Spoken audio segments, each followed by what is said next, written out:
Boa noite, sejam todos bem-vindos. Bora conversar. E a pergunta de hoje é: por que amamos os vilões? A novela que está passando, né, atualmente é um remake de um grande sucesso. A gente já entrou, então eu já vou colocá-la aqui para dividir tela comigo, tá? Então, peraí, que a gente vai continuar esse bate-papo juntinhos. Peraí. Vamos ver.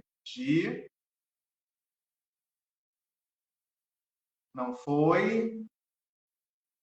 Sempre no ao vivo acontece alguma coisa. Mas a gente não disse. Espera aí.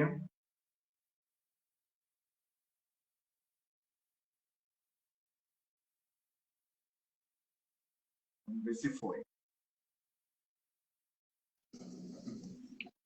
Opa! Oi! Tá tudo certo? Você tá me vendo? Tô te vendo, tô te ouvindo, tá tudo bem hoje. Melhorou o áudio? Melhorou, de qualquer forma eu tô com o meu fone, e se eu não te ouvir bem, eu boto o meu fone para te ouvir. Então, peraí que eu já tinha deixado. Eu falei que eu tinha deixado aqui uma segunda parte para não desse certo. Mas eu vou tirar ela. Pronto. Mais uma vez, obrigado, Xi, você está aqui sempre. Eu acho que foi uma grande coisa que aconteceu nessa caminhada do Bora no Telefone. É contar uma ideia sua, né, Júlia? A gente vezes, não foi? Foi porque a gente tem muita afinidade, né? Eu gosto de falar, você gosta de ouvir, então a gente, né, acha que é sempre muito produtiva. A ideia do Bora Conversar é uma ideia muito saudável, né? Que é de ampliar o horizonte, ampliar conhecimento, não é? Mas vem cá, eu estou sentindo você hoje um pouquinho Odete. É impressão minha? Ah, me inspirei, ó, vim vestida de Odete para falar porque, de fato, é uma mulher encantadora. Ela é encantadora, Odete. Mas Esta. você, é, mas você lembra da primeira versão? Ou se eu lembro, porque eu me lembro que o Brasil parou. O Brasil parou para saber quem matou Odete Roitman, né? Ela era odiada, ela era.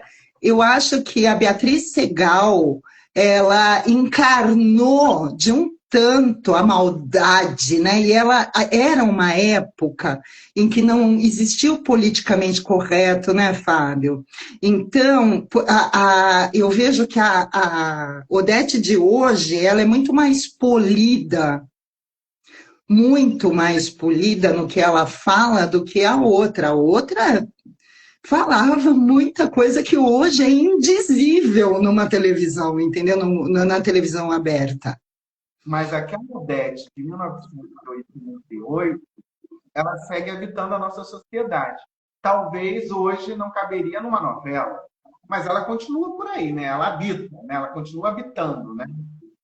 Claro, claro, tá. Você diz assim, habitando nesta Odete? É. Sim, sim.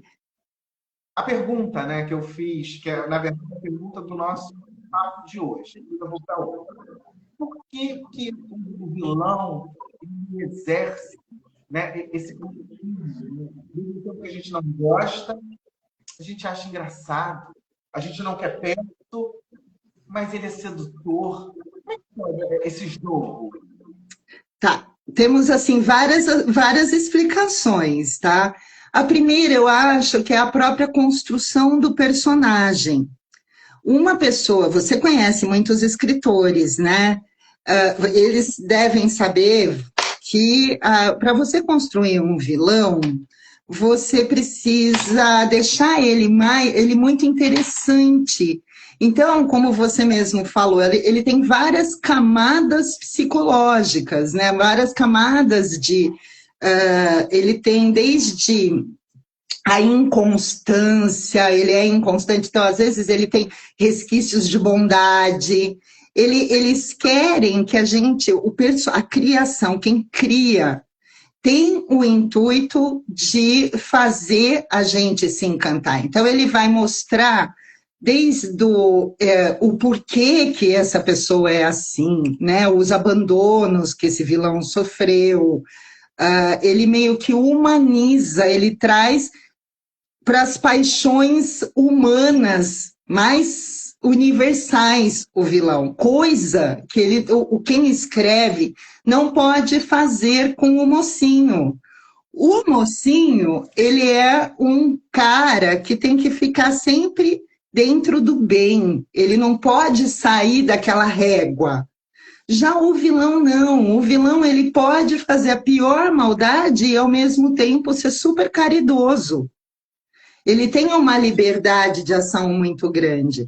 Então, a própria construção do personagem é feita para que a gente no mínimo, se identifique com alguns elementos do vilão, mais do que o mocinho, porque o mocinho é isso que eu te falei, ele é plano, ele é um personagem, né? Mas você sabe que uma das coisas assim que eu achei na Odete é essa forma que, por exemplo, é para todo mundo. Até a vilã balançou, que é esse envolvimento dela com César, uma mulher que sempre escolheu o homem que ela queria, no momento em que ela desejava, de repente ela se viu apaixonada. Paixão é uma doença? Não, uai, não. Paixão é do humano, a gente se apaixona mesmo, né? Quando eu usei paixão é uma doença, porque assim, cara, a Odete, toda trabalhada ali na decisão, de repente ela se vê vulnerável. Ela ontem, no episódio de ontem, ela fala isso, que ela fala assim, o amor é uma fraqueza, mas é uma delícia, ela diz. É o melhor lugar do mundo, né? Mais ou menos isso que ela fala. É uma fraqueza, ela admite que ela é uma fraqueza dela. Mas é tão bom, né? Uma coisa assim, ela diz. Você sabe que essas semanas, antes da gente combinar esse tema, eu estava usando a Odete Reutemann como uma referência em alguns momentos. Ela tem falas muito interessantes lá nesse personagem atual, no atual, então, porque são duas personagens diferentes, eu vejo. Claramente, para quem assistiu a primeira, a Beatriz Segal, e viu hoje a Débora Bloch, elas seguem a mesma história, mas com narrativas diferentes. Você percebe isso, Fábio? Ela trouxe a construção, bem isso que você falou, exatamente, essa construção de uma leveza dentro das maldades da Odete. E a Beatriz, que a atriz que interpretou na primeira versão, não tinha, era a maldade pela maldade. Era aquela maldade somente verdade. Débora Bloch, ela colocou uma coisa engraçada, ela deu uma aproxima. Né? Então, ela tem essas fragilidades, né, que a outra não tinha. Mesmo ela ter se apaixonado, porque na outra versão a Odete se apaixonou, né, pelo César também. Mas é outro tipo de entrega. É uma entrega da outra, uma entrega controlada, tal. Essa não, essa você vê que ela está descontrolada mesmo, né? E esse sucesso da personagem, né? Não sei se você também está tendo essa mesma impressão, quem está aqui com a gente.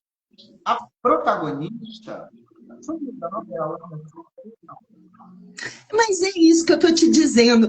Porque a protagonista é a Raquel, você diz? Isso. Então, ela é muito limitada na ação dela, é o mal do mocinho, né? Ela tem que andar sempre ali na linha reta. Ela é previsível, eu acho que a questão é essa. A Raquel, tanto na outra versão como nessa, é altamente previsível. Por exemplo, quem está assistindo, eu acho que acompanha a novela. Era de esperar que ela fosse cuidar do neto, ela se dispusesse a cuidar do neto, do filho de Maria de Fátima.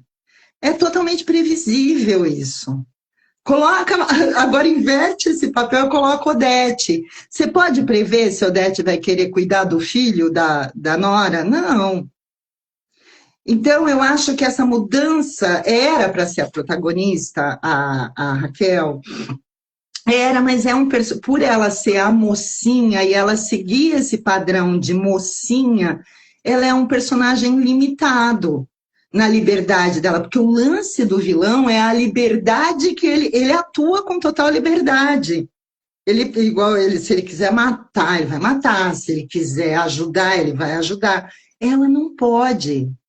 O máximo que ela pode fazer, a Raquel, é expressar raiva. E pronto. Dentro desse escopo que você trouxe, eu assino embaixo com você.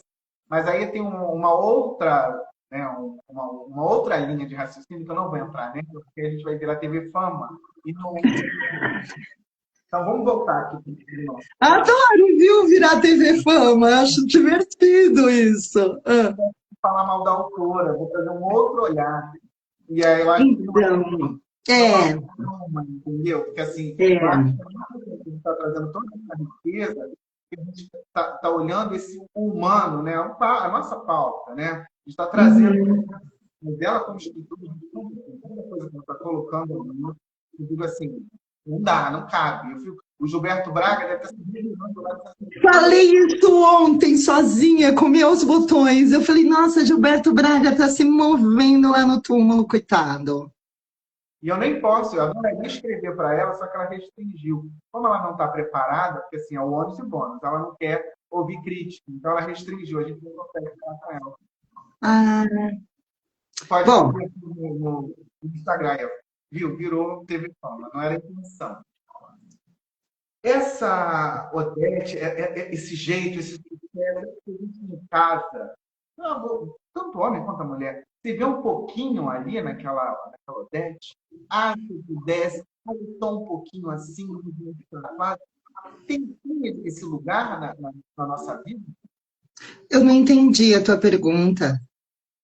Você assiste a novela e a Odete está sendo esse grande sucesso, né? A Débora Bloch está dando todo esse show, apesar dessa crítica que a gente fazer. Ela roubou, ela pegou a novela para ela. E aí a gente em casa, né, se vê um pouquinho ali na Odete, diz assim, caramba, eu queria fazer exatamente isso, mas eu estou aqui do lado que não ajuda, como é que é isso? Não tem esse fascínio também, não vem nesse lugar com o telespectador? Da identificação, não é? Porque ali, então, esse é o grande lance do vilão.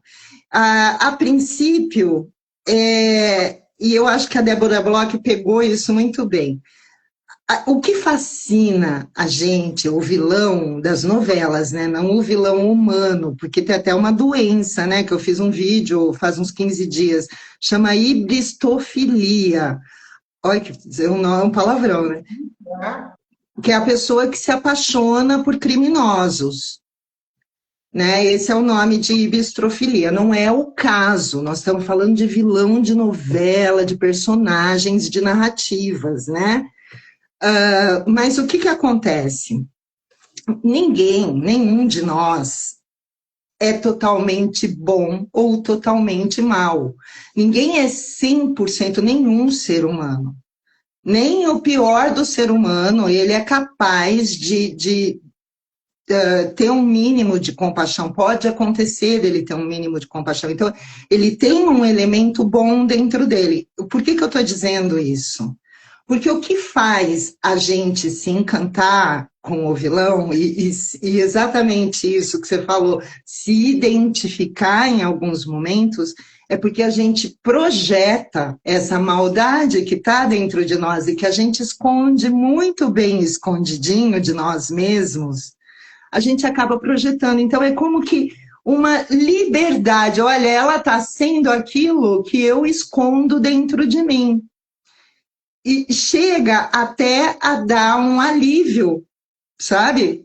De você ver que, olha, tem uma pessoa ali muito pior do que eu, mas ela apresenta. Então, há uma projeção, há uma identificação por conta dessa maldade que a gente tem dentro de nós. E tem o lance da liberdade. Agora, na Débora Bloch, que é uma forma de construção moderna do personagem, que é esse de você humanizar o vilão, né? É uma tendência que está acontecendo na indústria cultural de um tempo para cá, né? Eu acho que você já percebeu isso também, que a gente tem humanizado cada vez mais e se aproximado mais dessa pessoa. O que acontece com ela? A Débora, eu ia falar Débora Bloch, não é a Débora Bloch, né? É a personagem. Ela é uma mulher empoderada, ela é uma mulher que manda em homens. Olha que delícia, né? Para pensar nisso. Ela é a mulher que escolhe com quem ela vai deitar. Ela diz assim: eu odeio deitar sozinha, e todo mundo que deita na minha cama é homem bonito. Ela não gosta de homem feio. Então, assim, ela esbanja dinheiro. É o desejo mais carnal de todo ser humano, entende?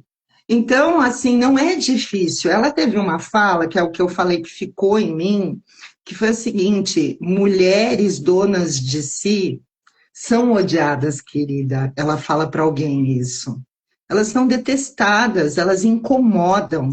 Incomodam não só homens, elas incomodam mulheres também. E eu fiquei com isso na cabeça. Você falou isso, essa frase da Odete, sabe quem me veio na cabeça? A Luana Piovani. Hum, Porque ela exalta exatamente: sou dona da minha vida, eu faço o que quero, eu digo não, ela diz que não gosta, que não quer perto. Seria mais ou menos o que a Luana Piovani faz, e ela é tão atacada. Mas exatamente isso. Por homem e mulher, exatamente o que você falou.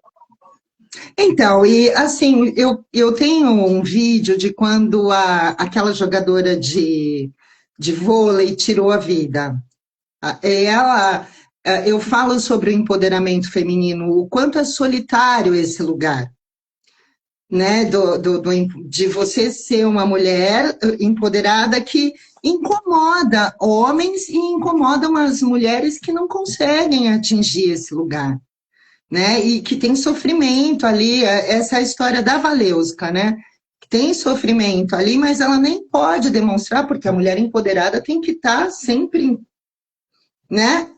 E você vê que ela tentou isso a vida toda, né? Você vê que um dia antes, tentando, ela lançou um livro e por dentro estava Porque ela é sozinha. Então, a mulher é a fala da Odete que me pegou, porque caiu muito com a história da Valeuska, e é uma coisa que eu vivo na minha. Porque eu sou e eu ensino mulheres a se empoderarem. O que é isso? Não é empoderar no sentido de sair de shortinho enfiado na bunda, não é isso.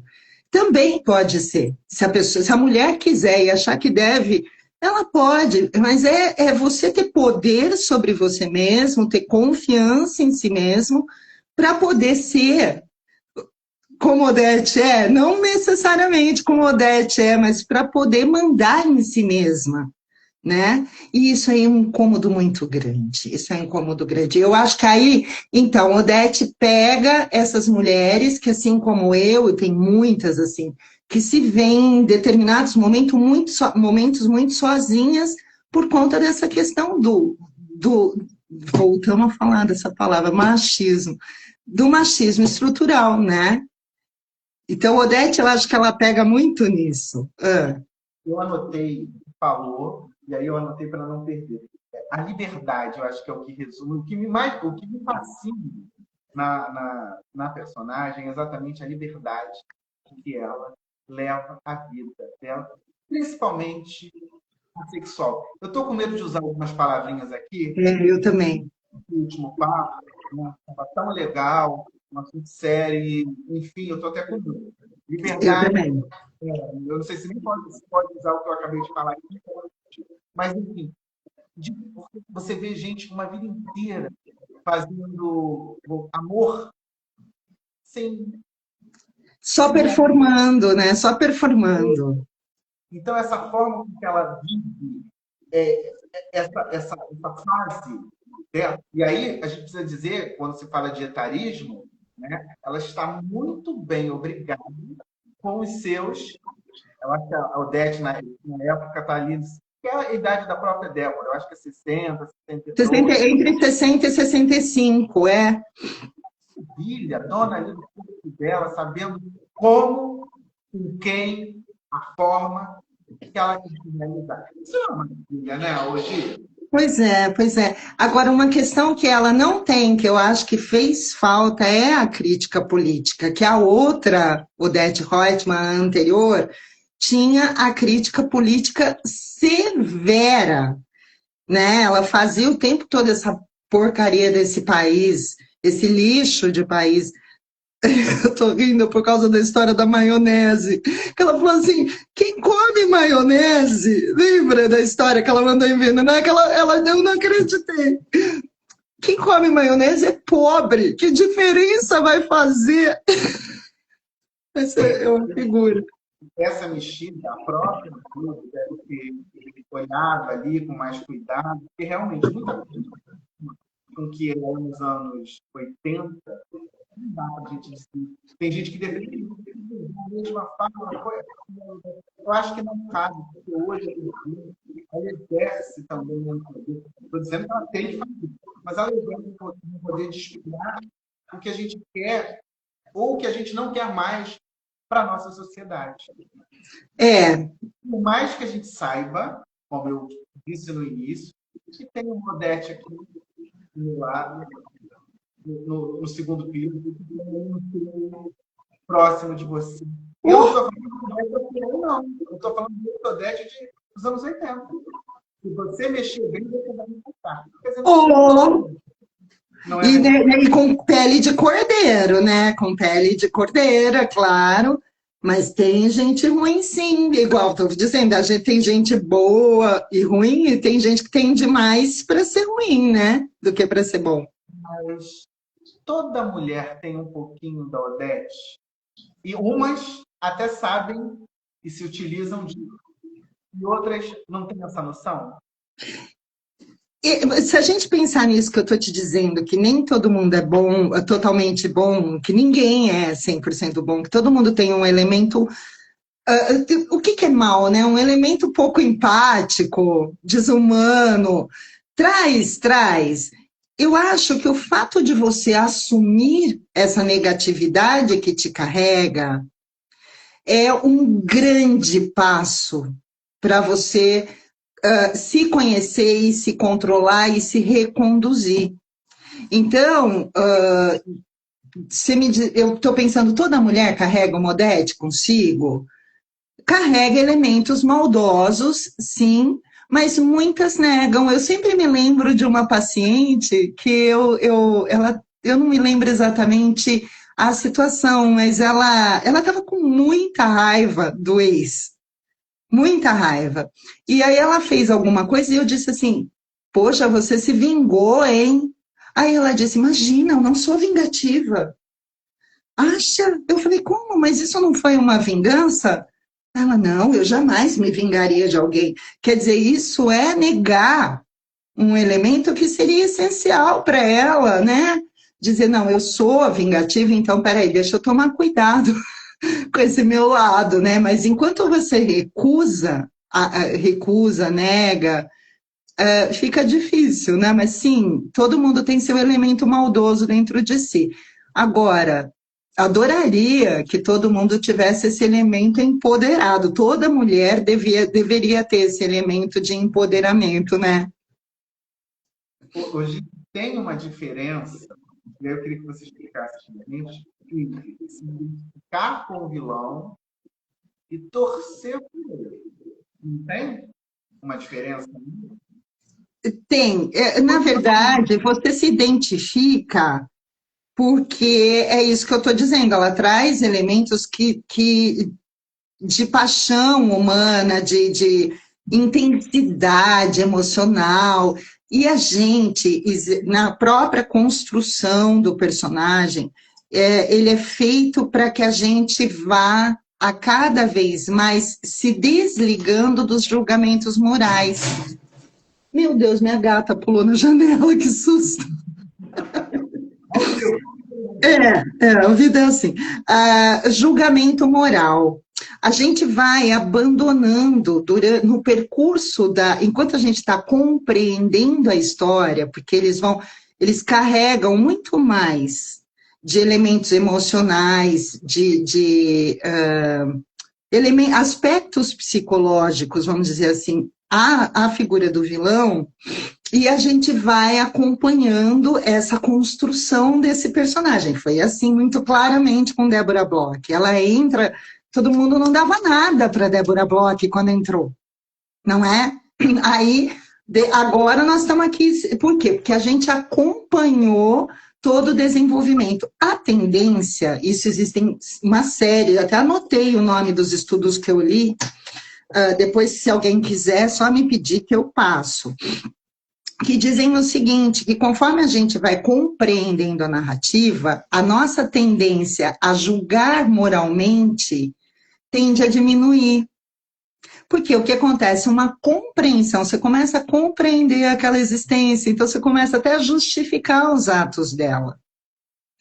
Então, acontece a identificação, esse é feito para isso, esse personagem, para a gente identificar esses elementos que a gente nega em nós, e depois eles vão construindo essa narrativa de forma que você vai justificando os atos da pessoa. Então, assim, Carminha de Avenida Brasil, que é outra vilã excelente, excelente. Carminha, eu me lembro, ela foi abandonada, não é? Ela no lixão, não foi? Então, justo. Então, assim, você começa a falar, tadinha da Carminha.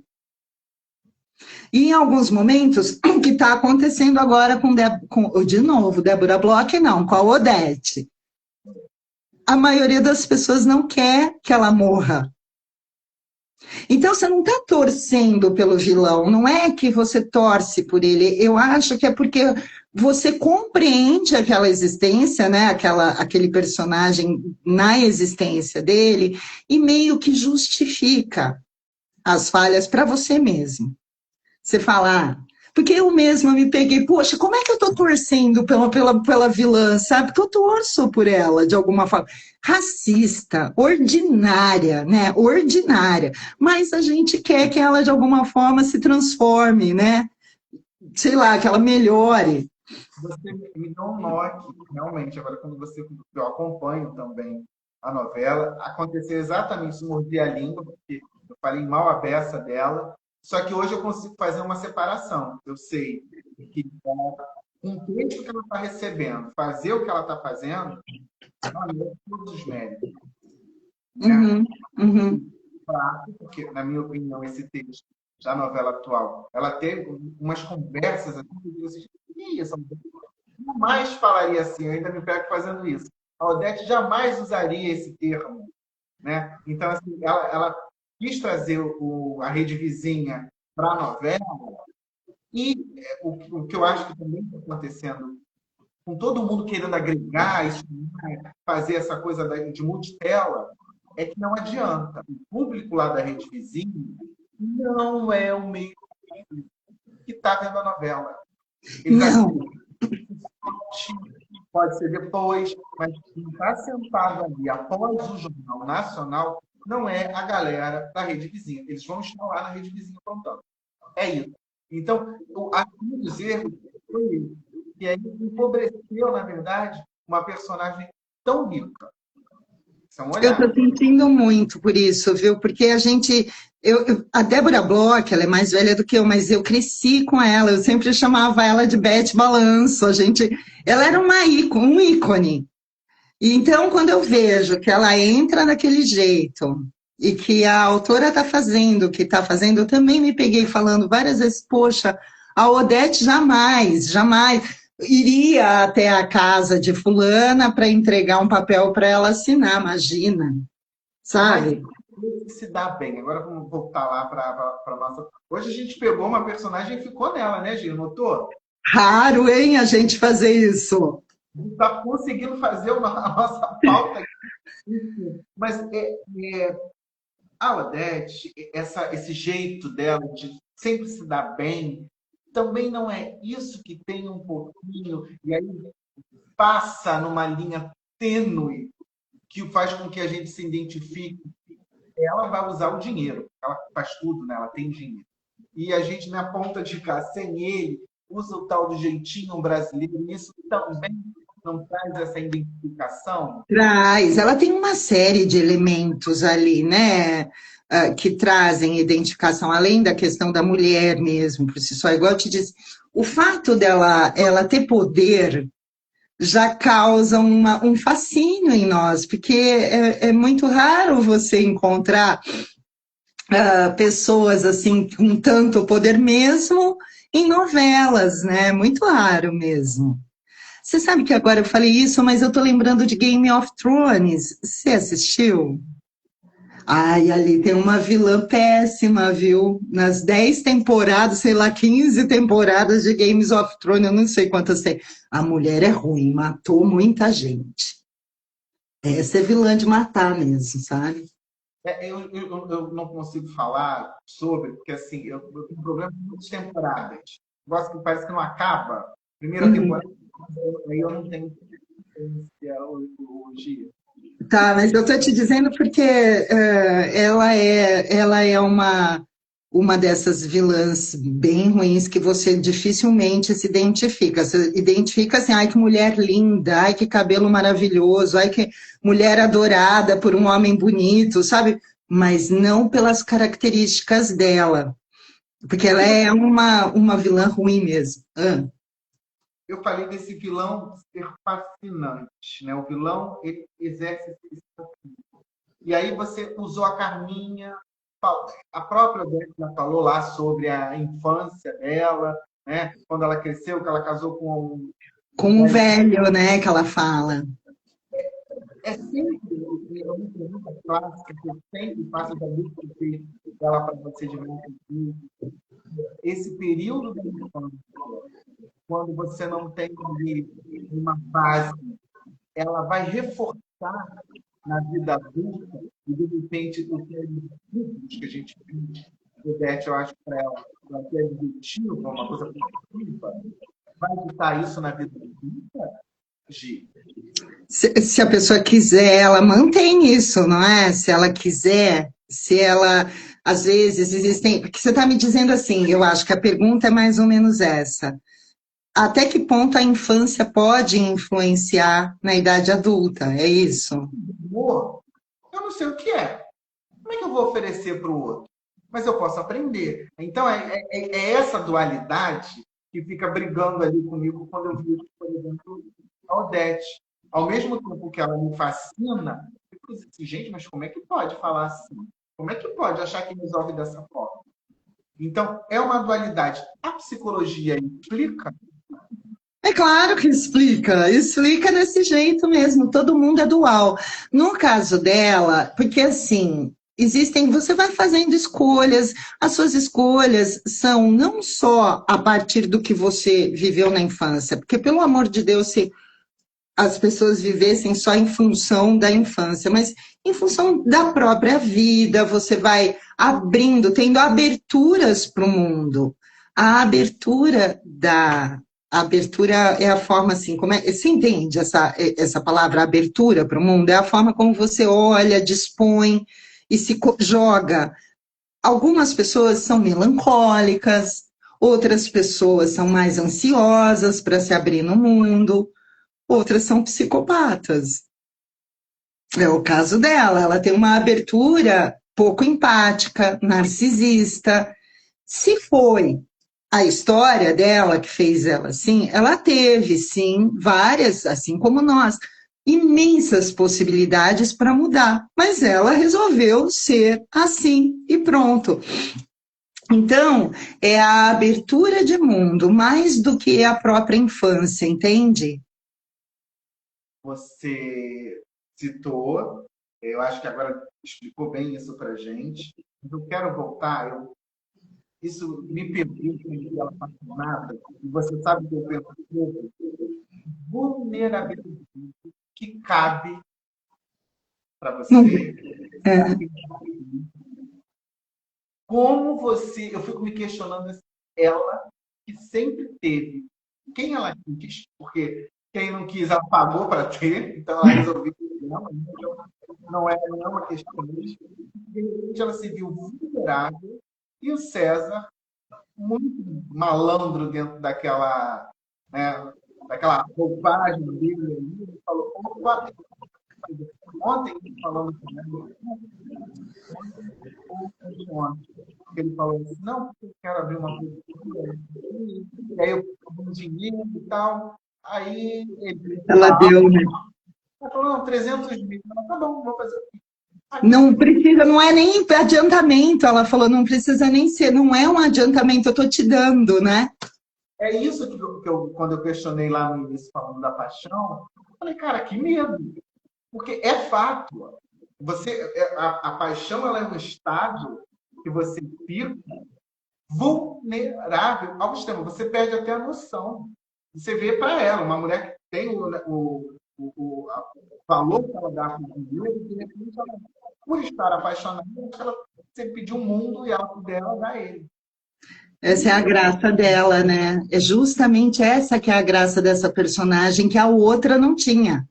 E essa tem, que é essa vulnerabilidade, que é aí que pega a gente, porque a gente fala, ela é humana. Exatamente. Ela é humana. Agora você falou a paixão, né? A paixão é uma coisa muito louca, porque eu vou usar essa palavra, tomara que não dê nada errado, mas a gente costuma dizer que o amor é uma droga. Porque a paixão, ela altera todos os nossos neurotransmissores, um monte de neurotransmissor, ela altera o hormônio, e a gente fica com o cérebro, quando você vê a pessoa, existem muitas pesquisas de laboratório mesmo, você vê a pessoa, uma imagem da pessoa que você está apaixonado, o teu cérebro fica tão alterado como se você tivesse usado COCAINA, entendeu? Mas vem cá, você botou todo mundo na mesma caixinha. Paixão e o amor é a mesma coisa? Não, o amor é uma construção. O amor é uma construção. Eu aprendi isso estudando a relação do Sartre com a Beauvoir, né, com a Simone de Beauvoir.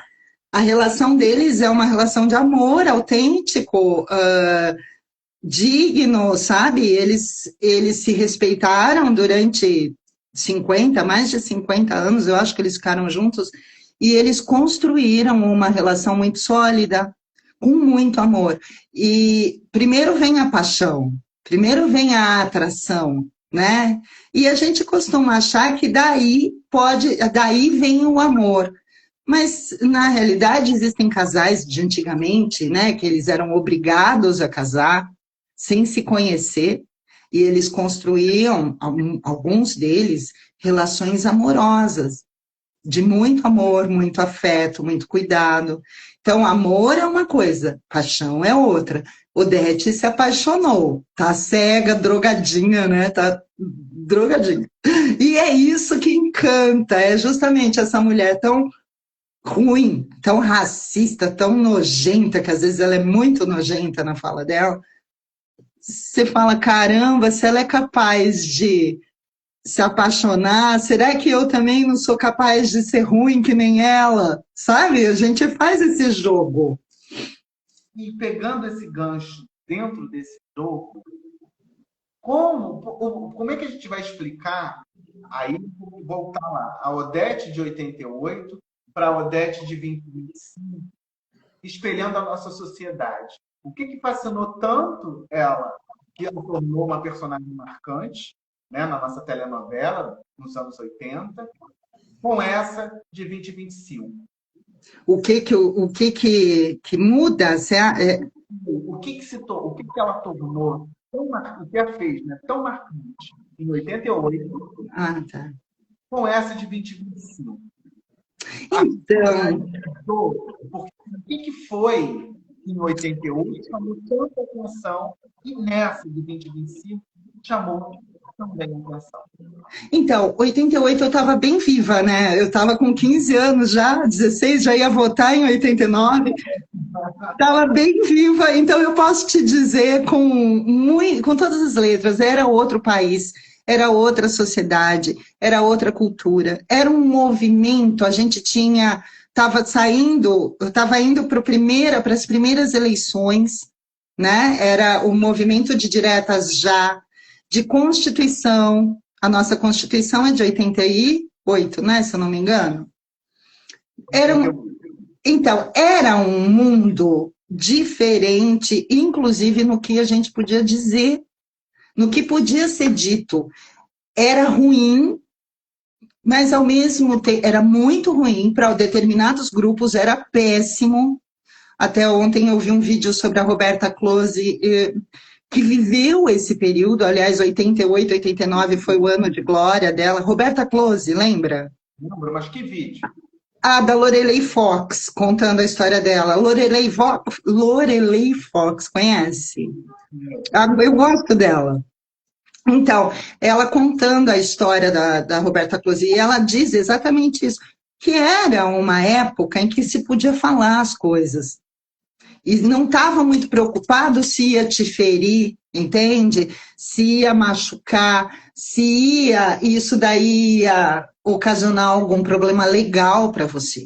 Então, não existia essa coisa do politicamente correto.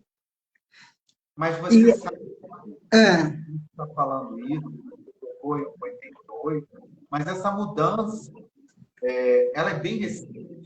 Você está no dessa coisa. Tem no YouTube, não podia falar. Uma na rede vizinha, uma entrevista. Você já deve ter visto algum corte, acredito eu. Qual que é? A Gabi, fazendo uma entrevista com ela. E olha que a Gabi é uma referência dentro da profissão, como entrevistadora. É minha referência, ela. Ela foi péssima. Ela foi péssima, ela foi agressiva, talvez até ignorante. Exatamente. Você está falando aí, ela vem, né? A Gabi tem quantos anos de carreira? Nossa, eu cresci com ela na TV Mulher, desde os 5 anos de idade, eu acho. Desde os 5 anos eu vejo Marília Gabriel. Essa entrevista eu acho que vale a pena quando você assistir, porque você vai ver que a Roberta é super educada e falando para ela que assim, você não pode falar por mim. E ela questionando, assiste que você vai entender o que eu estou querendo dizer. Então, essas mudanças, né, e acaba refletindo exatamente nela, até muito recente. É algo que quando você para pensar, é isso mesmo. Era natural você julgar. Ser escroto. Você ser escroto. A palavra é essa. Tanto que eu me lembro, a gente já sofria bullying, muito bullying. Todo mundo sofria bullying, a maioria das pessoas. Mas você não podia falar que era bullying, isso é frescura. Todo mundo passa por isso. Eu me lembro dessa conversa, do meu pai, eu falando, não, porque me chamam, porque eu sempre fui muito magra, né? Então, me chamam disso, me chamam daquilo na escola. E o meu pai falando, larga de ser fresca, todo mundo passa por essas coisas, então eu tô aqui vivo. Hoje, se metade do que tinham brigado e brincado comigo naquela época, eu chegasse na minha casa e falasse, mãe, tá acontecendo isso, peraí que eu vou lá na escola conversar, porque isso é bullying. Então, a gente dá outro peso para as palavras, e isso acaba mudando a personagem da Odete Roitman também. Temos o caso ali que é para a TV Fama, que é da autora, né? Mas também tem essa questão cultural. Eu tenho um Bora Conversar, que de vez em quando eu faço de televisão. Se você quiser, eu te chamo para você ela. Tem um amigo jornalista que tem tudo de televisão. Eu quero. Está marcado. A próxima vez que ele vir aqui, eu vou combinar com ele e vou te chamar. A gente vai adorar, TV Fama total. Adoro, eu quero. Então, mas aí eu acho que a gente precisa levar em consideração essa questão cultural para entender o que acontece com a Débora Bloch hoje. E não só com a Débora Bloch, como com muitos vilões. Os vilões já não são tão vilões assim, porque eles não podem ser, pelo menos na TV aberta. Porque depois, já dentro dos streamings, você tem vilões que são vilões, por exemplo, como essa Sensei, se eu não me engano o nome dela, do Games of Thrones, você tem o Joker, né, o Coringa, você tem vilões bastante cruéis no streaming, mas na TV aberta, na novela, não pode. Aquela nós citamos ela aqui, a bebê, não sei o quê. Como é que é? Você falou dessa série, você que me indicou. Ai, Do Bebê Rena, Bebê Rena. isso. Então, mas ali entra dentro de uma linha, a psicologia também, né? ali é uma psicopatologia, né, a do Stalker. Ali é uma doença mesmo, não é uma vilã. O vilão, deixa eu pensar, do Joker, a Wicked também. Você tem. Ai! Sabe uma vilã que eu pensei, a gente precisa falar sobre ela, como a gente tem humanizado os nossos vilões. Cresci literalmente de pequenininha, além do Walt Disney, né, que a gente já tem aquela questão com o Walt Disney, né, achando que Malévola era a pior pessoa do mundo, que foi a que pôs a Bela Adormecida para dormir, a Malévola. E, de repente, você tem ali com o Disney, quando ele lança o filme dela, você entende o ponto de vista dela das coisas. Né? Ela é maldosa do ponto de vista, ela é uma vilã do ponto de vista do rei, da rainha e da corte da Bela Adormecida.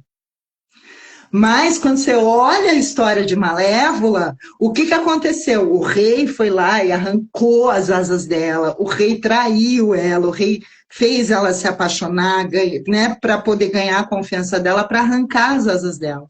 Então, ela representa muito bem esse movimento de humanização do vilão. Eu sou encantada pela Malévola. Eu acho que ela é um referencial mesmo, simbólico disso do homem cortar a asa da mulher, né? Tem uma novela. E aí é que tá. A gente está questionando aqui desde o início esse fascínio com o vilão. Né? E eu vou voltar numa novela, não sei se você assistiu, ela é da década de 80, está disponível também no Globoplay, que foi a favorita? Cambalacho. Cambalacho, lógico que eu lembro. Era dessa que tinha a Cláudia Raia, que falava dos melão, assim? Sassaricano. Sassaricano. Vamos ver se eu lembro da Cambalacha. Fernanda Montenegro foi a protagonista, mas quem foi o grande destaque foi a vilã, que foi interpretada pela Natália do Vale, chamada Andréia. Nossa, a Natália do Vale até hoje, para mim, tem cara de vilã por conta dessa personagem. Não é? Um senhor bem mais velho do que ela, ela estava de olho na herança dela, e, de novo, vem essa pergunta que permeou todo o nosso papo. O que a gente fica fascinado? Eu fiquei fascinado. Desde então, eu acompanho o trabalho dela, mas essa novela, em especial essa personagem, me marcou. Eu achava tudo tão... A elegância, a sedução. Olha só. Você está dando um porquê, ó. São valores que você carrega com você e que você identificou nela. Tão envolvido pela personagem, gente, quando ela queria alguma coisa, a forma que ela fazia para ouvir. Dia, eu estou chegando na nossa final, você sabe, falamos pra caramba. Né? Mentira, deixa eu ver a hora. Acha! Passa rápido. Mas aí eu queria fazer aqui umas perguntinhas, são 5. Eu acho que é um resumão de tudo que a gente falou hoje. Porque muito que eu vou te perguntar, a gente passou aqui. Mas eu acho que com a pergunta você vai fechar. Tá, tem problema se eu repetir a resposta? Nenhum. Então tá bom, vai. Então vamos lá. Gostar de vilões. Você acabou até de já me dar uma resposta. Você vai ver. Gostar de vilões diz algo sobre os nossos desejos reprimidos? Sim, não é só sobre o desejo reprimido, mas sobre os valores que a gente traz com a gente e que a gente valoriza. Engraçado, a gente não está falando da Raquel mesmo, né? Não estamos falando dela. Esquecemos dela. Então, mas são isso. Você valoriza, no caso da como chamava? Natália? Andréia, a personagem. Então, a elegância, que mais que você falou? Que você achava ela chiquérrima? Elegância, a forma sedutora dela. São valores que a gente traz com a gente. Então, sim, a resposta, você não são só os seus desejos, mas as suas referências, os seus valores. Mas, Gi, ó, de novo, aqui você me dando nó aqui. Nos anos 80, eu citei uma vilã, mas ainda nos anos 80 tinha muito isso do casal, né, dos mocinhos. Uhum. Quando essa chave virou? Porque você vem recorrente, você foi quantos? Séries, filmes, novelas, em que o vilão foi o grande destaque. De novo, eu estou falando dessa nossa sociedade que mudou, então, né? Que era aquela coisa dos valores, de casar, engravidar, né? Ter filhos, né? De Uhum. repente, a gente está valorizando quem é que tá? A própria Maria de Fátima roubou também, ela está dando com todas as críticas que ela recebeu no início da novela, ela mandou para ela também, as Sim. maldadas. O que se diz? O que se explica quando volta para o cara, né? Tá sentadinho lá no sofá, vendo a novela e está dizendo assim, gente, eu estou torcendo por ela.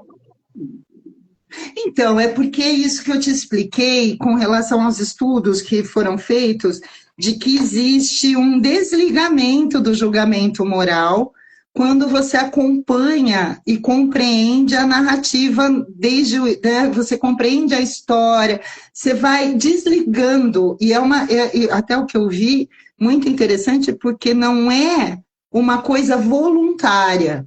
A gente, né, segundo esse estudo, não é um ato voluntário. Quando você vai ver, você já está, na verdade, acompanhando e esquecendo, porque alguns atos dela que batem nos teus valores,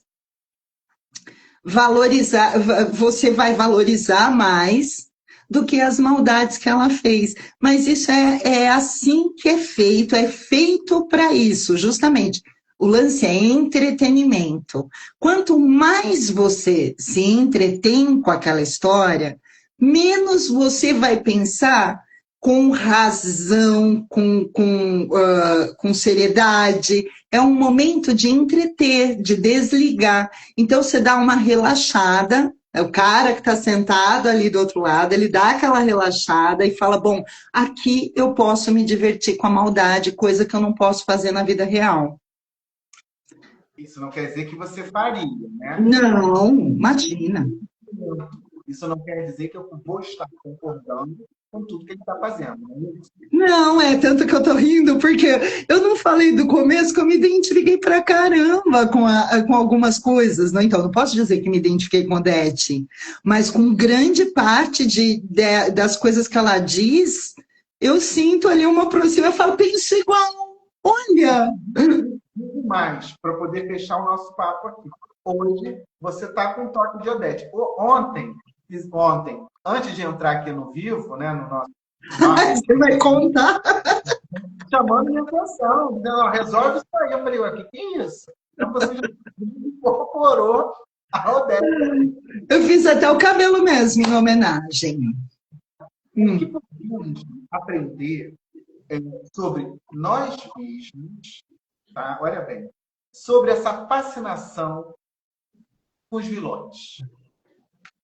Eu acho que a gente precisa aprender a reconhecer que nem todo mundo é tão bom e nem todo mundo é tão mal, e que a gente precisa reconhecer em nós essa negatividade que a gente carrega com a gente, que é para poder delimitar mesmo. Porque como é que você vai delimitar, literalmente, se você não sabe o que é? Então, eu acho bom, a gente aprende isso.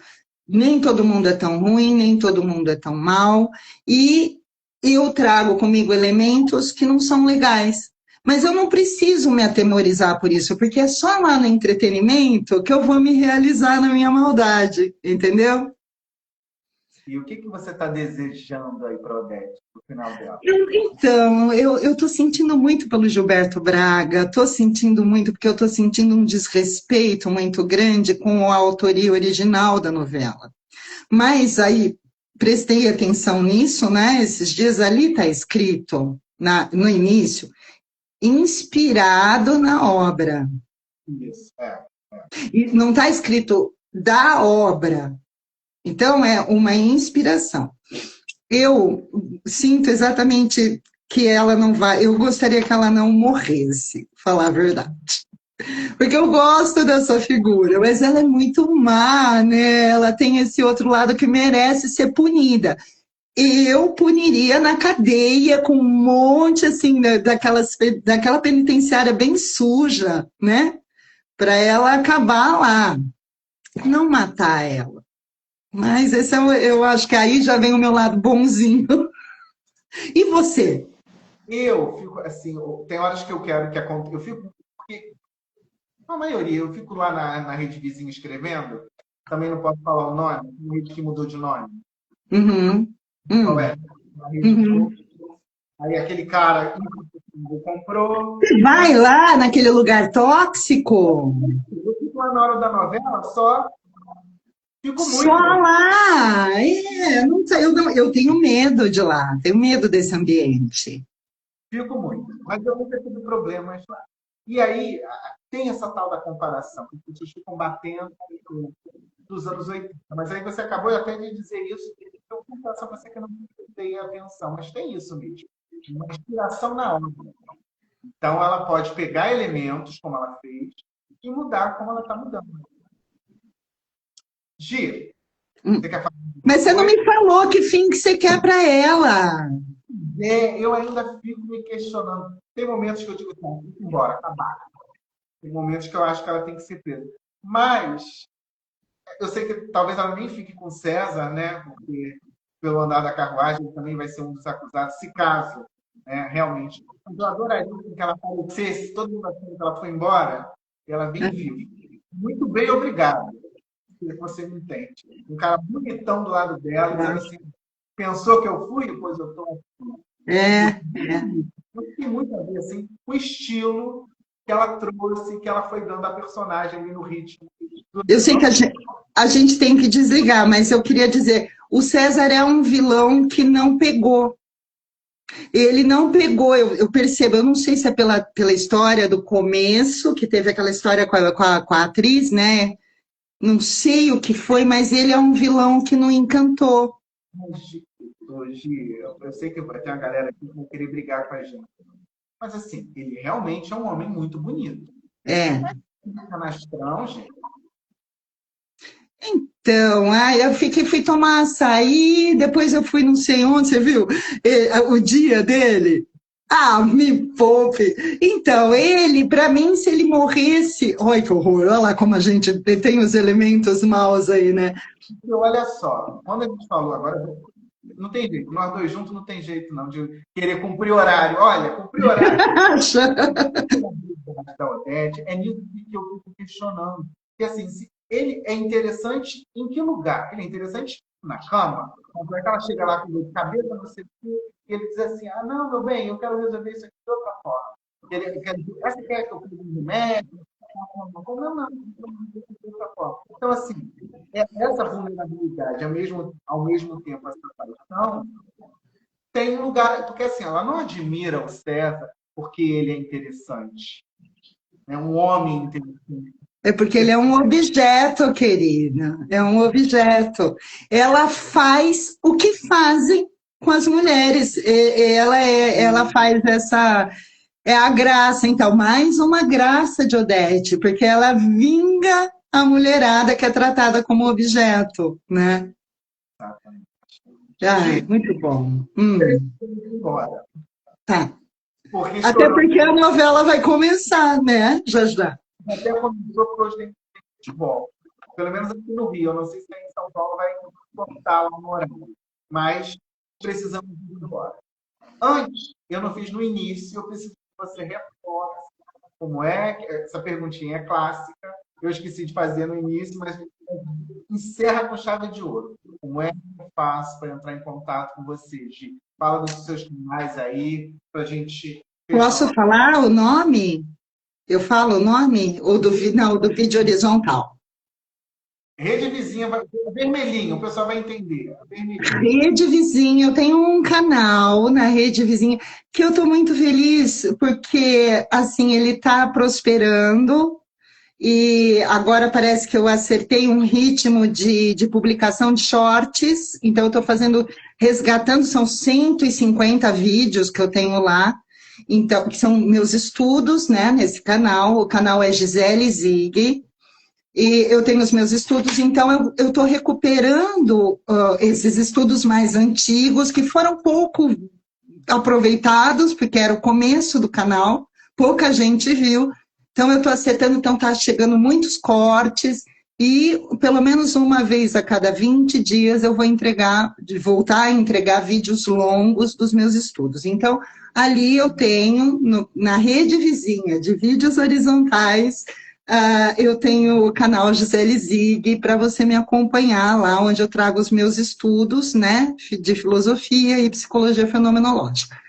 E aí, para entrar em contato comigo para atendimento ou supervisão, é por aqui mesmo, pelo Instagram, pelo direct. Eu atendo assim que eu posso, eu respondo. Tiver alguma dúvida, quiser indicação das pesquisas que eu estudei para poder estar aqui hoje, falando sobre isso, eu também posso passar as referências, fica à vontade. Então tá certo. Dizer que eu já fico aqui imaginando o que nós vamos falar no nosso próximo encontro. Ai, eu gostei, viu, desse mais suave, porque a gente estava vindo com uma série de vídeos muito pesados, tão pesados que nós fomos restritos, né? Fomos restringidos aqui pelo Instagram, né? Mas eu acho que essa pegada ficou bem leve, bem Ai, gostosa. adorei. Para nós, né, inclusive. Foi. Gi, eu adoro estar com você. Eu também, também. Verdade que a gente sabe que é além dessa telinha aqui. A gente sabe disso, a gente sente isso um com o outro. Né? Sente mesmo, ó, né? Que coisa, maravilhoso isso. Muito obrigada, viu, querida? E obrigada, eu acho que eu preciso agradecer, não só em meu nome, mas das pessoas que nos acompanham, porque é um trabalho muito, muito bom que você faz aqui com o Bora Conversar, viu? É muito bem intencionado e é gostoso, é distrai, é entretém, né? E traz conhecimento. Parabéns, viu, querido? Você está comigo, então você só soma aqui junto, tá certo? Obrigada. Então, Um próximo, beijo. bora conversar. Então, boa noite. Tchau, gente. Boa noite.